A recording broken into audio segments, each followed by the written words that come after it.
నమస్తే అండి బోస్ కుమారి. ఇప్పుడు మనకున్నటువంటి న్యూస్ ఛానల్కి సంబంధించిన రేటింగ్స్ బయటకు వస్తూ ఉంటాయి అఫీషియల్ గా, వెబ్సైట్స్ లో ఉంటాయి చూడండి. దీంట్లో టాప్ 1 లో ఎప్పుడు కూడా మనకు తెలుసు నెంబర్ 1 ఛానల్ అనేటువంటి 9 ఛానల్ ఉంటుంది. అది ఎప్పుడు రేటింగ్ లోనే ఉంటది కొంత. కాకపోతే వాళ్ళ విషయం ఏంటంటే, నా వ్యక్తిగత అభిప్రాయం ఏంటంటే, వాళ్ళ బిల్డప్, విపరీతమైన బిల్డప్ ఉంటుంది. వాళ్ళు ఆ బిల్డప్ అంటే చాలా మందికి పడదు, హడావిడి చేస్తుంటారు.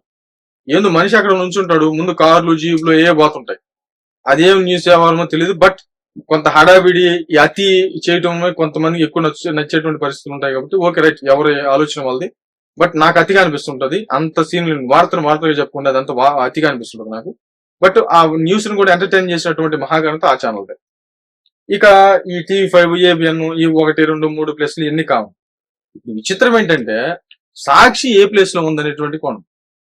అది 7-8 స్థానాలకు పడిపోయింది. ఇప్పుడు మామూలుగా అయితే ఇంతకు ముందు 4వ స్థానంలో 5వ స్థానంలో ఉండేటువంటి సాక్షి ఇప్పుడు డైరెక్ట్ గా 7-8 స్థానాలకు వెళ్ళిపోయింది. అంటే సాక్షి న్యూస్ ఛానల్ యొక్క రేటింగ్స్ విపరీతంగా పడిపోయాయి. ఎవడు చూడలేదు జనం.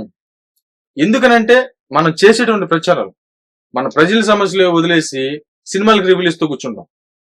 మన సినిమాలు అంటే మనం ప్రజల గురించి పట్టించుకోకుండా హరిహర వేరముల సినిమాల గురించి డిబేట్లు పెడతాం. ఇక చేసేటువంటి ప్రచారం అంటే అతి, ఒక రకంగా చెప్పంటే దాంట్లో కూడా కొంత అతి ఉండేటువంటి యాంకరింగ్ ఉంటుంది. ఇవన్నీ కూడా ఏమైపోయినాయంటే సాక్షి పేపర్ని అధపాతాలను తీసుకెళ్లిపోయినటువంటి పరిస్థితి. సాక్షిని కూడా తీసుకెళ్లిపోయాయి.